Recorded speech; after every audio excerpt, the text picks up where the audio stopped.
Confronto no Serrote Preto entre Lampião e a polícia. No dia 30 de janeiro de 1925, os moradores do povoado de Custódia, em Pernambuco, tiveram uma triste surpresa. Os comerciantes, ao abrirem as portas, depararam com Lampião e sua cabroeira. Mas, por incrível que pareça, aconteceu uma coisa que não era de costume acontecer quando se tratava de Lampião com seu bando. Para a felicidade dos moradores da vila, apesar do medo que sofreram, tudo aconteceu pacificamente. Os cangaceiros, batendo perna pelas ruas acima e abaixo, bebendo nas bodegas, pagaram direitinho a conta. O próprio Lampião foi na alfaiataria e mandou fazer um terno.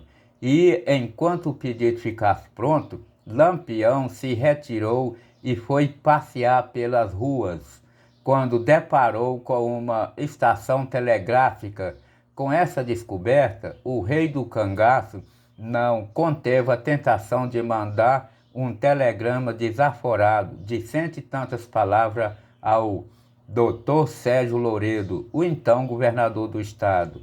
Ao terminar, Lampião não quis pagar a conta, alegando que o telégrafo era do governo e o telegrama também foi para o governo, portanto estava tudo em casa, e acrescentou: se pagasse aquela geringonça, o único a sair roubado seria ele.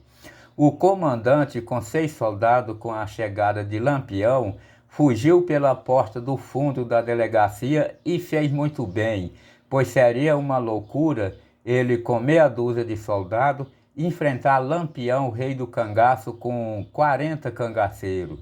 O alfaiate mandou um recado para o novo comandante, avisando que sua encomenda estava pronta. Lampião experimentou o paletó, depois pediu a conta e pagou como qualquer outro freguês. O rei do cangaço pegou o terno de roupa dobrada, meteu no embornar e retirou-se da loja. A única conta que Lampião recusou de pagar foi o telegrama de cento e tantas palavras que ele despachou para o governo do estado. Mas tudo que comeu e bebeu com seu bando, o que compraram aqui e acolá, pagaram tudo certinho. Lampião, desta vez, comportou como cidadão de bem, pois teve em suas mãos por quase 24 horas uma cidade merme, com família, comércio, dinheiro, joia, e não deu prejuízo nem de um cigarro a ninguém. Será por que isso? Pois em Custódia ele não era conhecido, não tinha ali amigo, nem ao menos parente. Que diabo então levou Lampião a se comportar como pessoa do bem e não saquear aquela cidade? Por que fingiu tanta honestidade? Os moradores fecharam as portas mais cedo, sofrendo um terrível pesadelo, pensando que Lampião teria deixado para saquear a cidade à noite, o que não aconteceu. Lampião, com sua cabroeira, ficou andando pelas ruas até que a última bodega fechou as portas. Aí, o rei do cangaço se retirou com seu bando e não voltou. O dia amanheceu em paz, com plena tranquilidade, mas parece que Lampião se arrependeu de fingir tanta bondade em Custódia, pois depois que de lá saiu, resolveu despejar sua ira de crueldade, cobrando juro alto em cima das pessoas que encontrasse pela frente. Seguindo em direção sul, ao chegar bem cedo em uma fazenda chamada Barra, 5 léguas distante de Custódia, Lampião saqueou e matou o senhor Anísio Amaral, o proprietário da fazenda. Dali se retrocedeu novamente para o leste e seguiu o curso do rio Mocotó, rumo à povoação de Samambaia. Porém, mais uma vez se desviou, seguindo em direção ao lugar denominado Mulungu, onde matou o vaqueiro João Balbino, conhecido como Bodoque. Dali, marchou em zigue-zague, mudando de rota a cada instante. Nessas alturas, já havia-se assinado um convênio entre 4 estados, Alagoas, Ceará, Pernambuco e Paraíba. Era um acordo em combate ao bandidismo Esse acordo consentia às forças policiais a atravessar um desses estados para o outro, assim que a situação exigisse. Porém, esse convênio ficou só no papel, pois se o acordo tivesse sido cumprido, talvez poderia ter dado certo e Lampião não teria reinado seu império criminoso durante anos, mas apenas só o Estado paraibano cumpriu o compromisso assumido. No dia 30 de janeiro de 1925, o telegrafista local de Custódia, percebendo a chegada de Lampião, com muito cuidado e cautela em sua gabina silenciosa, enviou um pedido de ajuda para a cidade de Princesa Isabel, na Paraíba. O telegrama dizia: pedimos socorro urgentíssimo, pois Custódia está à mercê do cangaceiro Lampião.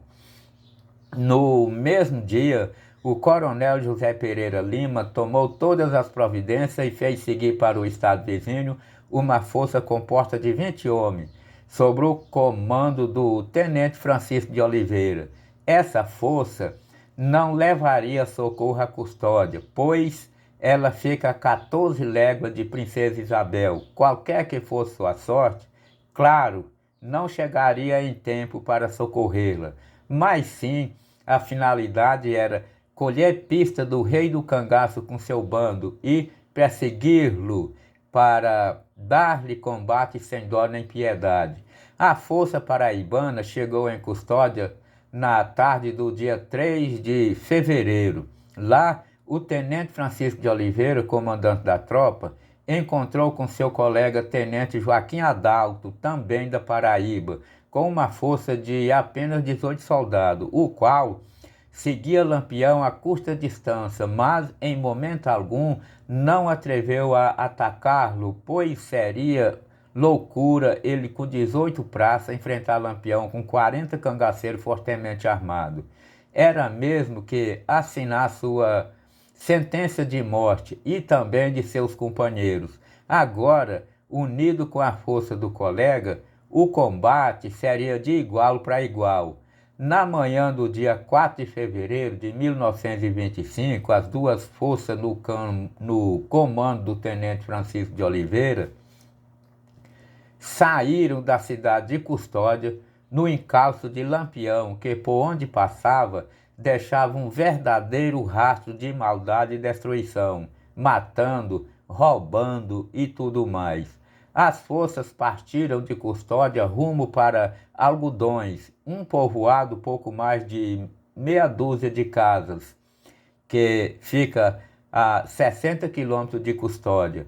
3 dias antes da força chegar, Lampião, com seu bando, tinha saqueado a pequena vila às 6 horas da manhã. Dali, Lampião seguiu rumo à cidade de Buíque, mas mais uma vez desviou de rota e não chegou em Buíque. Lampião caminha em direção de Alagoas, com facilidade penetra no estado alagoano sem ninguém lhe embargar e segue rumo à cidade de Mata Grande. Lá, depois de matar 2 pessoas e incendiar uma casa, seguiu para a fazenda Serrote Preto. A Força Paraibana, pegando informação fresquinha do grupo de bandidos em Algodões, partiram imediatamente no seu encalço. Lampião, cangaceiro experiente e estrategista, fez questão de deixar seus rastros bem visíveis por onde passava, para atrair a polícia para uma tremenda emboscada. E foi exatamente o que aconteceu.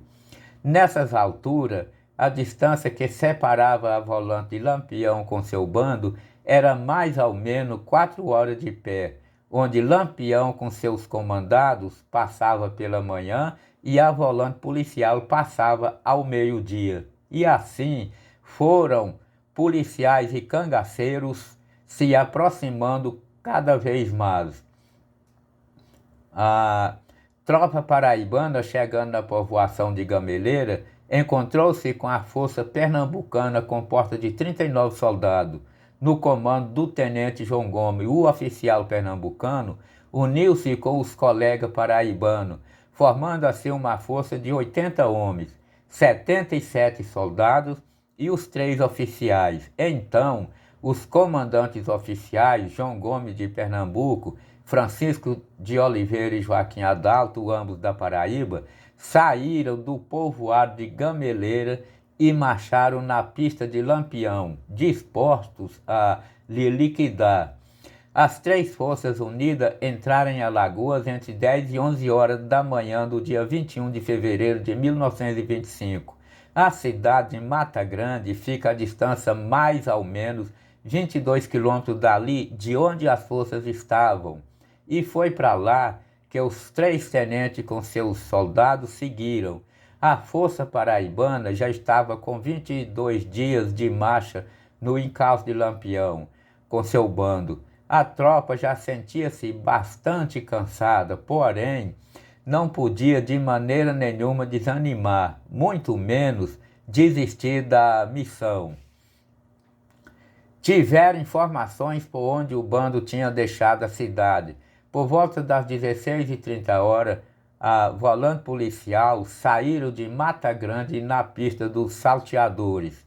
Seguiram então o rumo indicado, atravessaram a colina sempre seguindo os rastros visíveis dos bandoleiros.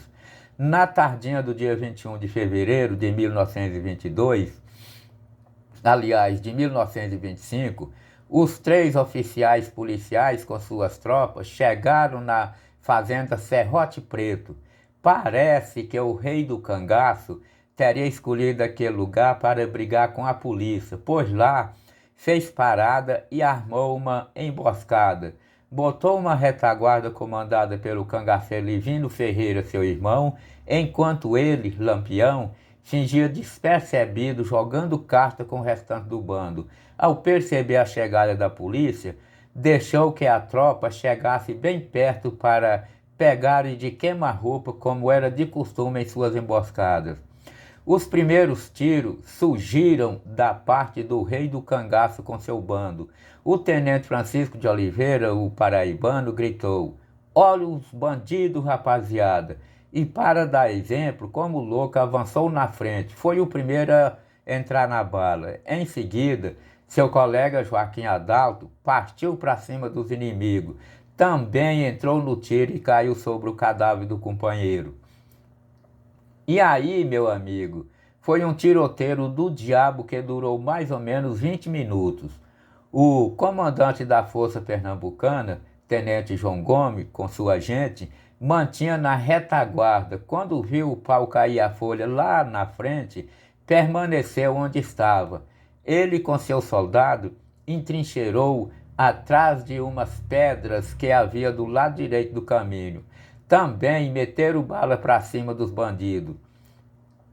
Os soldados das 2 forças paraibanas, apesar de seus comandantes ter sido mortos no início do tiroteio, continuaram lutando bravamente em cumprimento de seus deveres. Porém, envolvidos em 3 fogos cruzados, um que vinha de Lampião com seus homens, outro da retaguarda de Livino e o terceiro da parte da Força Pernambucana, que da posição que estava, cobria também o mesmo ângulo onde a Força Paraibana se posicionava. Espalhado pelo terreiro sem nenhuma proteção, o único amparo que encontraram foi um carro de boi estacionado embaixo de uma braúna, onde alguns se entrincheiraram atrás das rodas, mas lamentavelmente aconteceu uma verdadeira chacina. No terreiro jazia muitos colegas mortos e outra grande parte gravemente ferido. Vendo a batalha perdida, trataram de salvar suas próprias peles, recuaram e abandonaram a luta. Ajudados pela escuridão da noite que já havia caído, fugiram. O tiroteio durou 20 minutos, tempo suficiente para deixar mortos os oficiais Francisco de Oliveira, Joaquim Adalto, 15 soldados e 11 gravemente feridos. 10 foram tirados do local da chacina pelos companheiros e levados para um lugar seguro, fora do alcance de Lampião. Depois, um pouco mais tarde, foram levados em redes ensanguentadas para a cidade de Mata Grande, mas, porém, um soldado chamado Ananias, ao ser alvejado na boca, desmaiou e caiu sem sentido em um arbusto alto. Ficou meio coberto de folha e passou despercebido por Lampião e também pelos colegas. Sua história contaremos no próximo vídeo.